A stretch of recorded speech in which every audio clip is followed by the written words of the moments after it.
नमस्कार दोस्तों, मैं अंकुर उपाध्याय स्वागत करता हूं आप सभी का एक बार फिर से अपनी नई वीडियो में।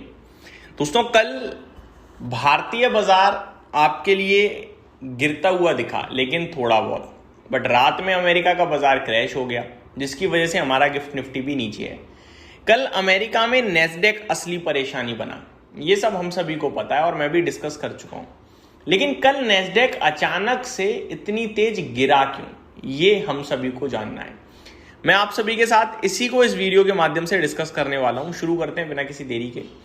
थोड़ा बेस क्लियर करने के लिए बता दूं, कल नैस्डैक इंडेक्स 4% गिरा है, करीब 1121 पॉइंट नीचे था। बीते 14 महीने की सबसे बड़ी गिरावट थी कल के सेशन में। लास्ट टाइम 2025 अप्रैल में इतना गिरा था, उससे बाद कभी गिरा नहीं, आज गिरा है, आज इन द मीन कल।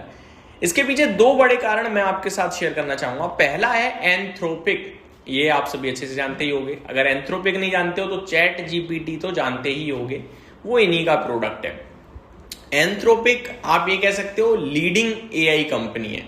जो भारत की आईटी कंपनियों का हश्र रहना हाल है, वो इसी की वजह से है। ये ऐसा कुछ ना कुछ बना देते हैं जो एआई का दिग्गज हो रहा है और सारे धंधे खा रहा है धीरे धीरे। खैर, इस पे मैं बात नहीं करूंगा। कल एंथ्रोपिक ने ना एक बड़ा बयान दिया, और ये बयान ऐसा था कि इसने डरा दिया पूरी एआई इंडस्ट्री को। ये एक बड़ा कारण था। मैं इनका बयान शेयर करता हूं आप सभी के साथ। उन्होंने बोला है दुनिया भर की मेजर एआई कंपनीज को मिलकर टेम्पररी पॉज, यानी थोड़ा स्लो डाउन कंसीडर करना चाहिए। इसके पीछे रीजन उन्होंने दिया, एआई टेक्नोलॉजी बहुत फास्ट डेवलप हो रही है, जबकि सेफ्टी रूल्स, रेगुलेशंस और रिसर्च उतनी फास्ट नहीं बढ़ रहे हैं।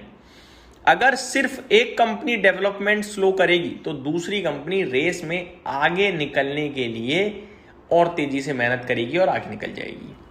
इसलिए अगर पॉज हो तो यूएस और चाइना जैसी कंट्रीज को मिलकर साथ में एग्री करना पड़ेगा, और जो कि चाइना और यूएस ही है बड़े लेवल पे, जो दिग्गज एआई कंपनीज चला रहे हैं, बना रहे हैं। इन दोनों को पॉज लेना है, थोड़ा स्लो डाउन करना है और अपनी यहां से एआई की इनहेंसमेंट रोकनी है।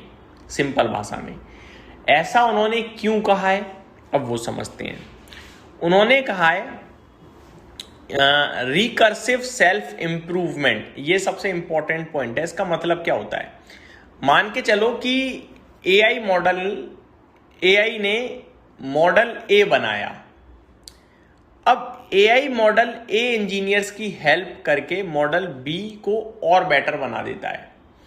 मॉडल बी फिर मॉडल सी को स्मार्टर बना देगा और मॉडल सी मॉडल डी को बना देगा, और ये साइकिल चलती रहती है। यानी सेल्फ अपने आप ही रिकर्सिव होता रहेगा, वो अपने आप को इंप्रूव करता रहेगा, सेल्फ इंप्रूवमेंट। एंथ्रोपिक का कहना है कि अभी हम उस स्टेज पर नहीं है, लेकिन एआई डेवलपमेंट में एआई का कंट्रीब्यूशन रैपिडली बढ़ रहा है। यानी एआई के डेवलपमेंट में एआई का ही कंट्रीब्यूशन है, खुद ही वो अपने आप को ही रिकर्सिव करता जा रहा है, अपने आप का ही सेल्फ इंप्रूव करता जा रहा है, और ये बहुत तेजी से बढ़ रहा है। अगर वो अपने आप को बहुत ही ज्यादा स्मार्टर बना देता है तो उसको रोक पाना अनकंट्रोलेबल हो जाएगा।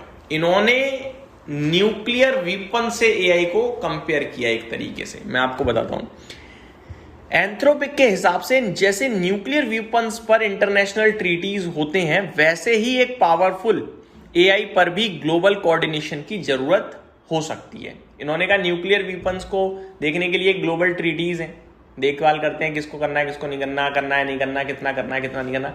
ऐसे ही जो पावरफुल एआई हैं उनके लिए भी होना चाहिए। क्यों? वैसे ही लेकिन एआई को रेगुलेट करना और भी डिफिकल्ट होगा। कैसे? क्योंकि एआई ट्रेनिंग सीक्रेटली की जा सकती है, मिसाइल सीलो की तरह इजीली विजिबल नहीं होती है। वो ऑटोमेटिकली हो रहा है, दिख नहीं रहा हमें एआई का सिस्टम। मिसाइल तो कोई बना रहा है तो दिख जाता है, पता चल जाता है, लेकिन ये नहीं पता चलता, इसलिए और ज्यादा दिक्कतदायी है ये। तो कई कंपनीज का ये भी मानना है कि भैया अगर हम एआई डेवलपमेंट स्लो करेंगे तो चाइना आगे निकल जाएगा। कुछ कंट्रीज का मानना है सेफ्टी कंसर्न को ध्यान में रखना चाहिए और आगे बढ़ना चाहिए। बट इनका ये मानना है सबको मिलकर थोड़ा स्लो डाउन करना चाहिए, अदरवाइज ये परेशानी बढ़ेगी। क्या कह रहे हैं ये बताता हूं। कोई इमीडिएट इम्पैक्ट नहीं है।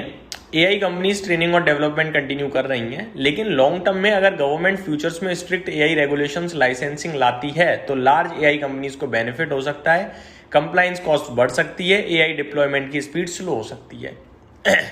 तो सिंपल भाषा में अगर मैं आप सभी के साथ शेयर करूं, एंथ्रोपिक का कहना है कि एआई इतनी तेज से स्मार्ट हो रही है कि फ्यूचर में ह्यूमन कंट्रोल और सेफ्टी के रिस्क बढ़ सकते हैं, यानी हमारा ही कंट्रोल नहीं रहेगा।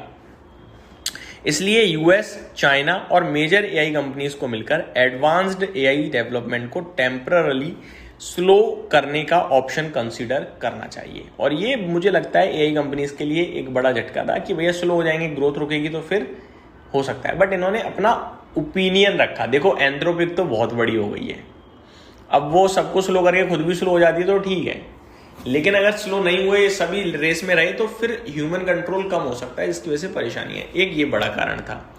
बड़ा कारण और भी है दोस्तों, वो मैं आप सभी के साथ शेयर करूंगा दिन के दौरान। जैसे कि बस शॉर्ट एग्जांपल दे दूं, काफी सारे स्टॉक्स में प्रॉफिट बुकिंग आई है, जैसे सेमीकंडक्टर हो गया, एआई से रिलेटेड हो गया और बिटकॉइन में भी। ये सब इसलिए भी हो रहा है क्योंकि स्पेस एक्स का आईपीओ आ रहा है, उसमें पैसा डालने के लिए फंड रेज हो रहा है, एक तरीके से ये भी मान सकते हो। ऊपर से यूएस का जो मे का पे रोल्स डेटा है वो बहुत स्ट्रॉन्गर आ गया, जिसकी वजह से फेड के रेट कट के चांसेस घट गए हैं और ये चीज बाजार को उतनी अच्छी नहीं लगी। ये सारी डिटेल्स भी मैं आप सभी के साथ शेयर करूंगा, बने रहिए चैनल के साथ। Thank you so much for watching this video, have a great day guys.